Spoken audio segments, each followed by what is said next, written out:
attracting the person you like through flirting.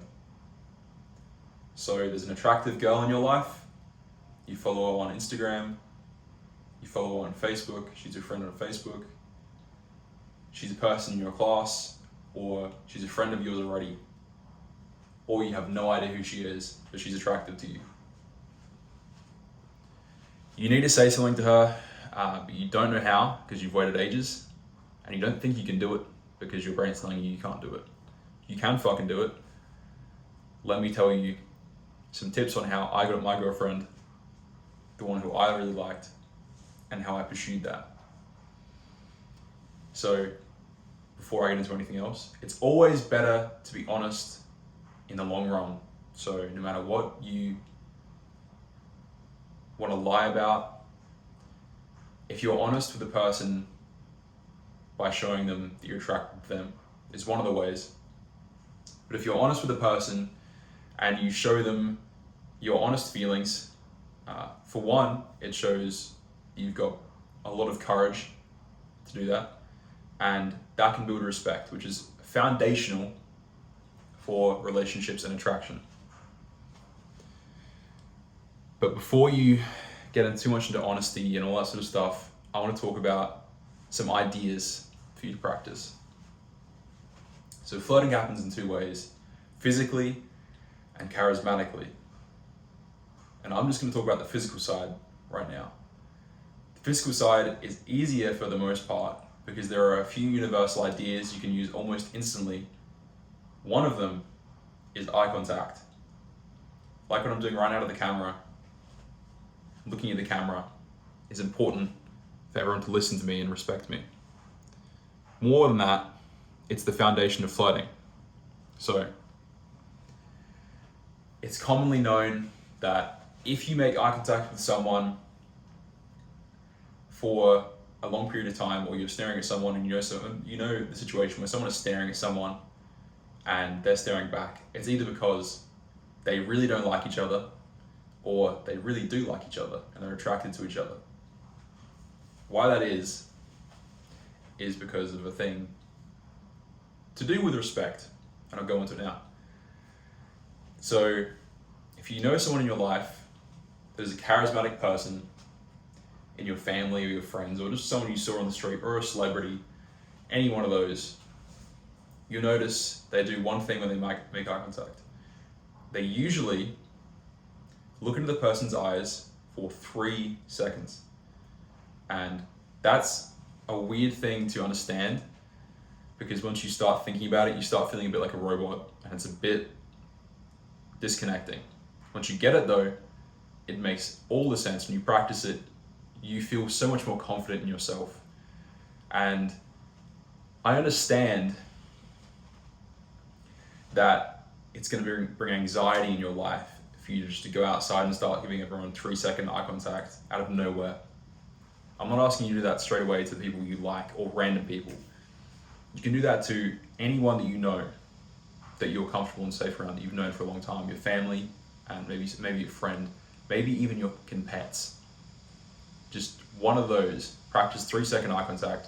Trust me, if you can practice it, it's a general sign of confidence and self-esteem in that person. You'll notice if you look at that person who you're inspired by, that is a charismatic person in your family or your life, they are confident and have good self-esteem, and this is actually because they look in the person's eyes for around 3 seconds, or they do it enough to make the other person break eye contact. If you're talking to that person and he makes or she makes eye contact with you for around about 3 seconds and you break away first, you know it's because they're really, really confident in themselves and they have good self-esteem.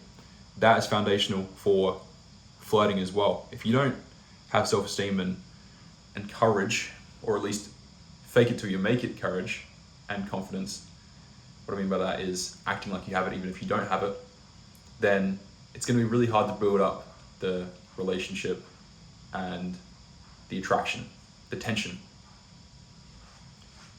Eye contact is also the easiest way to learn how to flirt and read the room, aka read the situation. So if you are making eye contact with a person and they don't keep the eye contact, the girl you're, for example, the girl you're looking at from across the room is looking back at you, but she looks away after a second or two, and she goes back to talking to someone else. It might be because she's not attracted to you, or it might just be because she's not willing to have a conversation right now about it. That's probably more likely the latter, being that she is probably just not interested at the moment. Either way, you get an understanding of whether she wants to keep speaking to you or whether she does not at that time. Remember though, I don't want you to overthink it. Overthinking is something that's common if you're really anxious like I am. And to gather the courage to remember thoughts follow behavior will change everything about it. It'll change everything about overthinking. So that sounds really simple. Thoughts follow behavior. That sounds really simple, but let me go deeper into it.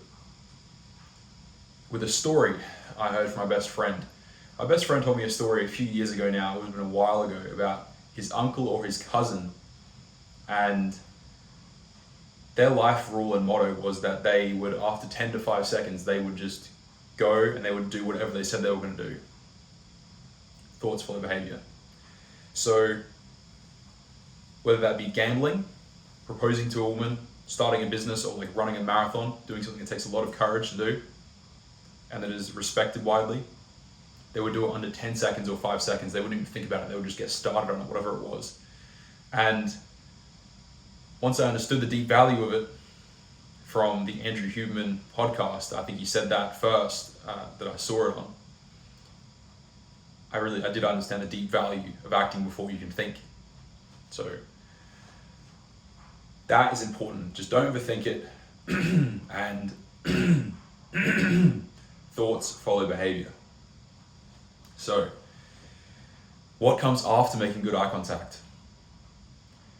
Well, just making eye contact with people you know for 3 seconds will increase your confidence, so you can practice on lots of people. Try it on your dad, on your mum, on your brother, your sister, your friend. Try it on everyone. It won't be weird.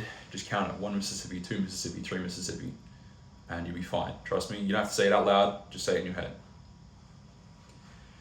The next thing I want to talk about later is your body language, because how you move your body in a way that conveys how you're feeling and smiling, once again, something I'll talk about later as well, more in depth, is fake it till you make it. So if you open up your body language and you use the rule of thoughts follow behavior, even if you're not confident at the start, you can show you're truly confident and convince yourself that you are confident psychologically by opening your body up. Because when your body is open and up, your brain's gonna start thinking that you're safe and there's nothing to be worried about. So someone who feels safe will therefore attract people who are wanting that safe space as well, and you create a safe space for that confidence.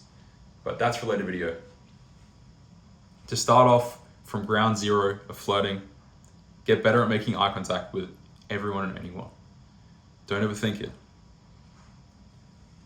I will say, without good eye contact, it's going to be really hard for you to build any solid relationship foundation at all. For me, it was really hard. Usually it was just family or friends. But the friends that I had wouldn't respect me, and the family that I had to. With good eye contact, it'll make you more confident and let you read the situation of that room and build the relationship. It goes something like this. You're anxious, you make good eye contact, they break the eye contact first, or you hold it for 3 seconds, you win the eye contact, and then you get confidence. Courage can change any outcome. Think about that.